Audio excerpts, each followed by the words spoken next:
Hello and welcome back to my channel. My name is Karina. Thanks for joining me. As you can see by the title, today I'll be showing you how I took those grocery store cakes and turned them into something like this. This was my inspiration for my sister's birthday cake. She asked me to bake her cake, which, as you guys know, I'm not a baker, so I said, no girl, I'm not baking that, but I can try my best to recreate it, and I did my own spin. So I went to a grocery store, picked up those two cakes and then a smaller one, and the idea is obviously to recreate the other cake.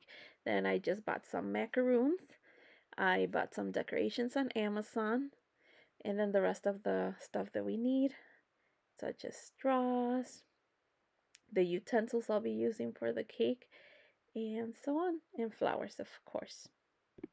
Now, if I'm honest with you, making this cake or putting together this cake, because I didn't make it, I just decorated it, was harder than I thought originally.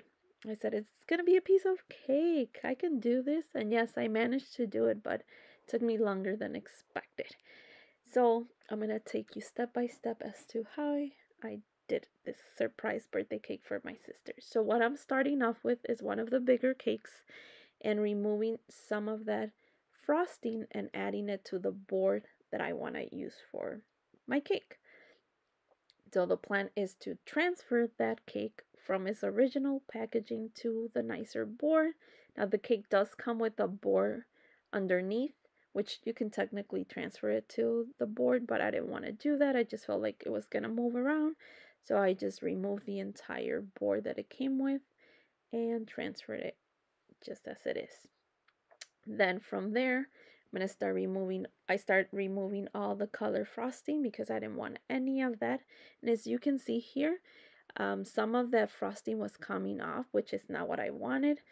But just a tip, if you do this, I think it had to do with the fact that the frosting was too cold, and perhaps it was the temperature of the fridge and in difference from the ones at the grocery store. So maybe next time I would have it sit out in the kitchen for a couple of minutes just to for that room temperature so that it would be easier to work with that frosting.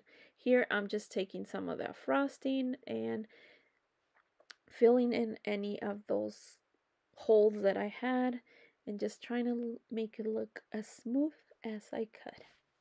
First cake is down. Now it's not perfect because I knew that the top part I was going to basically stack another cake so you would really not see it, and any of the imperfections we were going to fix them with decorations. So based on my research, I knew that I could not just stack one cake after another because it needed some type of support. If not, sooner or later it was just all going to fall. So I took some straws and then try to see, level them and see like, okay, this is how tall they need to be, and just cut them. Then later you'll see that I figure out an easier way to get the exact measurements because that wasn't working out. The other way was faster. But yeah, this is basically what I'm doing. I'm just cutting them so that I can have some type of support to add the second bigger cake.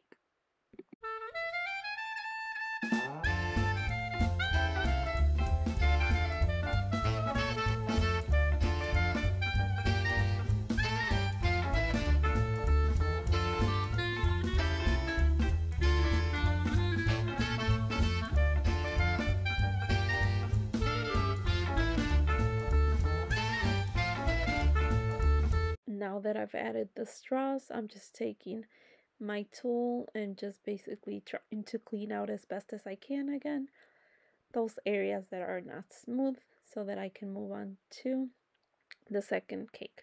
However, I took another board and basically what I did is cut out a circle that can sit on top of that cake so that I can stack the other cake. But as you will see here, I did the mistake of cutting it exactly the same size as the cake, and this is where I realized that no girl, it has to be a little bit smaller, and then this happened. Yes, this was a little bit of a disaster. So I said, okay, it's okay because girl, no one's gonna see that. So I tried to smooth that as best as I could. I took the board, cut it a little bit smaller, and that's the size that you want to go with. Now I took the other cake and I'm going to do exactly the same thing that I did with the first cake, which is remove any of that red frosting and green frosting, and then transfer that cake after I'm done smoothing the top part, transfer it to the other cake.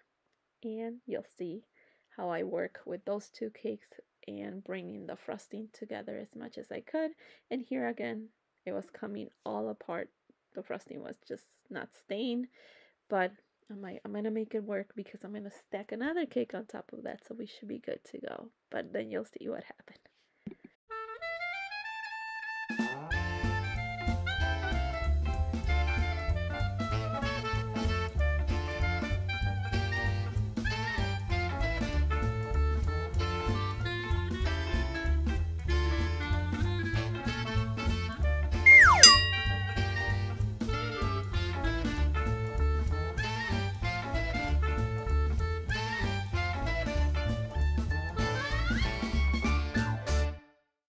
Now here what's left to do is just try to smooth that frosting as best as I could. Now it's time for the third cake, which is the smaller one, which would be the top part of the cake. And this one had lots of sprinkles on it, which was lovely because they were colorful sprinkles and I didn't want that, but they didn't have any other white small cake, so I had to work with what I had. So it was just easier for me to remove it from its packaging so that I can work with it and start removing as much as I could of those colorful, lovely sprinkles. So here I'm trying to remove as many as I could, and some of them stayed and it just smeared, but I was like, we're just gonna go with the flow aesthetics. As long as they're orange or pink, that's all good. It goes with the theme. So yeah, it took me a while to do that, but then I just start working with the frosting on the top, and I took some of that and even put it on the side because I felt like it would help me for extra frosting later on, which I realized that no, girl, you have to make your own frosting because that's not enough. So yes, I made my own frosting. I just didn't record it, but basically to make your own frosting, you just take some heavy whipping cream, some powdered sugar, and vanilla, and voila, there's your frosting. So that's what I did. That extra frosting that I made was to again try to make it look as cohesive as I could because the frosting the cakes had was just not enough. And so just a tip, you might need your own frosting or purchase some frosting to just make it all blend together.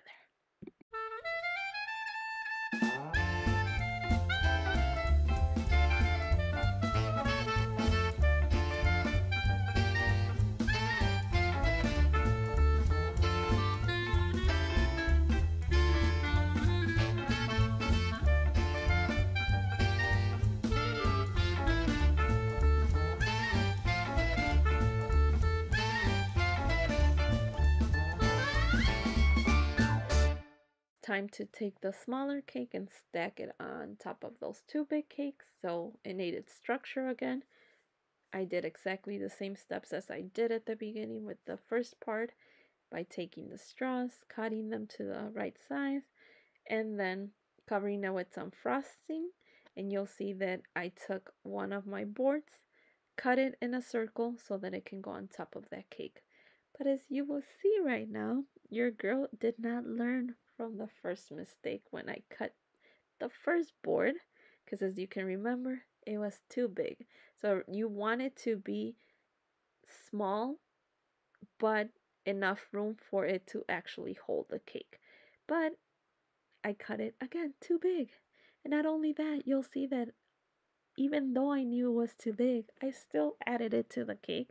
And then on top of that, I added the little cake on top of it, which meant it was gonna be a hot mess if I tried to remove it, put it back together again. And I was like, oh my god, what did I just do? Here I was getting frustrated because you could see the actual board and you're not supposed to see it because now when it comes to the frosting, it's going to be harder to make it look smooth and blended because technically my idea of the decoration, it didn't include any borders or anything. So I was like, ugh. So here I'm trying to add some frosting because I was gonna try to smooth it all in together and make it look beautiful. But yeah, that was not working as much as I tried to blend all that together, smooth it out. It just did not look right. So my older sister was there and she said, how about you just take that top layer, put it on a separate board, and we can give that to my sister as her own personal cake where she can blow her candles, because we were going to throw her a surprise birthday party. And the big one, we could use it for the guest. And I said, okay, I like that idea. I like that idea. So since I didn't want to mess it up anymore, I said, we're just going to go with the flow and she's going to have 2 cakes. So at the end, you'll see that it worked out just perfect and it was meant to happen. One of the things that I didn't record was when I was adding the tape for the flowers, so it could use as a protective base when it came to inserting those to the cake, because some flowers do have things that you might not want inside of your cake. So I went ahead and added that tape for protection. And then here I'm just showing all the decorations that I was going to use. This was my favorite part. I think this is what I enjoy most about cakes, is the decoration part. It's just where I get to be creative. I had an idea of what she wanted, and I was working with what I had and did my own little twist. So I just took all those decorations that I had and was moving things around, just going with the flow. And yeah, until I can figure out what I like best. I really like those little decorative little balls, and then the flowers. So I had lots of fun doing this part.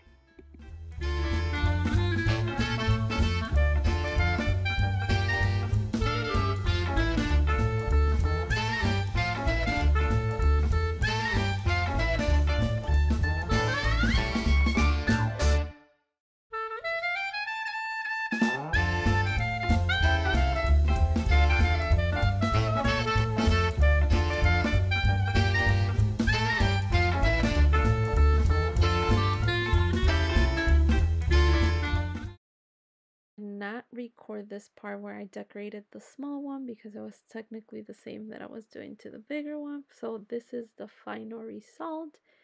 I really, really, really like how they came out. Not just because I didn't, but I really think they came out nice. And my own twist as to what she had told me she wanted if she had a cake.